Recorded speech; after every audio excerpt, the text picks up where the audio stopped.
Morning student, हम class 7 का chapter 15 Neelkanth पढ़ रहे थे जो महादेवी वर्मा ने लिखा है। अब आगे देखिए महादेवी वर्मा के इस चैप्टर में। मेरे निरीक्षण के साथ साथ बड़े मियाँ की भाषण में चली जा रही थी।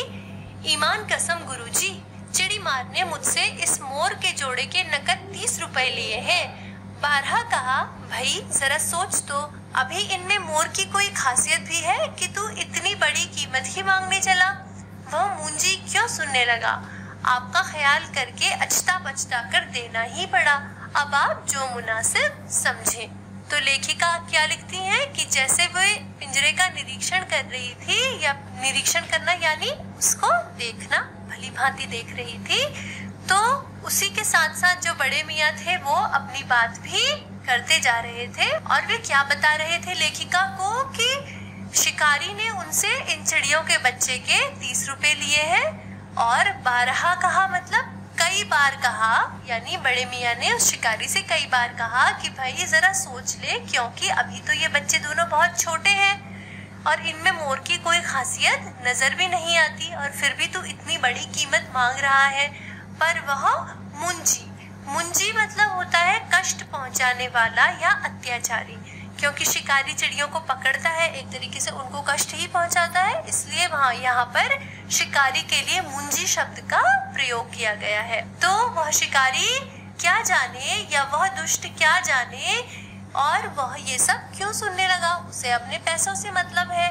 और फिर वे कहते हैं कि सिर्फ क्योंकि मुझे आपका ख्याल आया कि आपने मोर के बच्चे के लिए पूछा है या कहा है, तो इसलिए मैंने उसको बहुत ज्यादा पछताकर 30 रुपए दे दिए। तो इस तरह वो अप्रत्यक्ष रूप से लेखिका को बता रहा है, लेखिका के बिना पूछे ही, कि यह पक्षियों का जोड़ा उसने 30 रुपए में खरीदा है, और अब आप जो भी मुनासिब समझे, यानी जो भी ठीक समझे, उतना पैसा उसे दे दें। वह साफ रूप से उनसे कह नहीं पा रहा है कि उसने 30 रुपए खर्च करके ये पक्षी खरीदे हैं, तो उसको 30 रुपए से ज्यादा ही पैसे चाहिए। फिर आगे क्या हुआ। अस्तु 30 चिड़ी मार के नाम और 5 बड़े मियाँ के इनाम के देकर जब मैंने वह छोटा पिंजड़ा कार में रखा, तब मानो वह जाली के चौखटे का चित्र जीवित हो गया। दोनों पक्षी शावकों के छटपटाने से लगता था मानो पिंजड़ा ही सजीव और उड़ने योग्य हो गया है। तो फिर लेखिका क्या लिखती है, अस्तु यानी अतः क्या हुआ कि 30 रुपए उन्होंने दिए चिड़ी मार के नाम, यानी शिकारी ने क्योंकि 30 रुपए में मोरों को पकड़ा था, तो 30 रुपए उन्होंने शिकारी की मेहनत के दिए और 5 रुपए बड़े मियाँ को इनाम के रूप में दिए, यानी कुल 35 रुपए में उन्होंने वह छोटा सा पिंजरा खरीद लिया और उसे कार में रखा। तो लेखिका कहती है कि जब उन्होंने वह पिंजरा कार में रखा, तो उसके अंदर जो पक्षी थे वे छटपटाने लगे, और उनके छटपटाने के साथ ही थोड़ी देर पहले जो वह कल्पना कर रही थी कि पिंजड़े में दोनों पक्षी ऐसा लगते हैं मानो उनको जाली में गोल फ्रेम कर दिया गया हो, यानी वे चित्र जैसे लग रहे थे। और जैसे ही उनको कार में रखा गया तो वे छटपटाने लगे और वह चित्र सजीव हो उठा। यही वो यहाँ पर कहना चाहती है। आगे घर पहुँचने पर सब कहने लगे, तीतर है मोर कहकर ठग लिया है।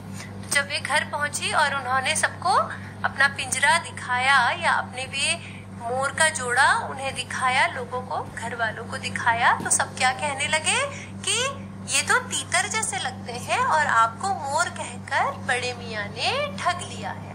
फिर क्या हुआ। कदाचित अनेक बार ठगे जाने के कारण ही ठगे जाने की बात मेरे चिढ़ जाने की दुर्बलता बन गई है। अप्रसन्न होकर मैंने कहा, मोर के क्या सुरखाब के पर लगे हुए हैं, तो पक्षी ही। चिढ़ा दिया जाने के कारण ही संभवतः उन दोनों पक्षियों के प्रति मेरे व्यवहार और यत्न में कुछ विशेषता आ गई। तो फिर क्या हुआ कि जब लेखिका के घर वालों ने ये कहा कि ये तो तीतर है और आपको मोर कहकर ठग दिया है, तो लेखिका को चिढ़ हो गई इस बात से। क्यों? क्योंकि बड़े मियाँ उन्हें पहले भी कई बार इसी प्रकार ठग चुके थे, यानी कोई और पक्षी का नाम लेके कोई और पक्षी दे दिया। तो इसलिए जब भी वे ये बात सुनती थी, यानी ठगे जाने की बात सुनती थी, तो उन्हें अक्सर चिढ़ हो जाती थी या गुस्सा आ जाता था। इसीलिए लिखा है कि ठगे जाने की बात मेरे चिढ़ जाने की दुर्बलता बन गई है। यानी उन्हें किस बात पे ज्यादातर चिढ़ हो जाती थी? जब उनसे कोई कहता था कि आपको ठग लिया गया है। फिर आगे, इसीलिए उन्होंने अप्रसन्न, मतलब नहीं और प्रसन्न माने खुश, यानी इसीलिए उन्होंने अप्रसन्न होकर कहा, यानी उन्होंने दुखी होकर कहा या नाराज होकर कहा कि मोर के क्या सुरखाब के पर लगे हैं, है तो पक्षी ही। तो उन्होंने कहा कि अभी तुम्हें भले ही ये तीतर जैसे लग रहे हैं। नाराज होकर कहा कि मोर के क्या सुरखाब के पर लगे हैं, है तो पक्षी ही। तो उन्होंने कहा कि अभी तुम्हें भले ही ये तीतर जैसे लग रहे हैं, लेकिन मोर भी तो एक पक्षी ही है। उसमें ऐसा कोई विशेष लक्षण थोड़े ना होता है कि ऐसे पता चल जाए कि वह तीतर है या मोर है, यानी मोर भी पक्षी ही है। फिर आगे, चिढ़ा दिया जाने के कारण, यानी उनके बारे में क्योंकि लेखिका को लोगों ने या उनके घर वालों ने थोड़ा चिढ़ा दिया था, इसलिए उनके मन में उन दोनों पक्षियों के प्रति व्यवहार और यत्न में कुछ विशेषता आ गई। यानी वे विशेष रूप से उन पर ध्यान देने लगी, उनका व्यवहार उनके लिए थोड़ा विशेष हो गया।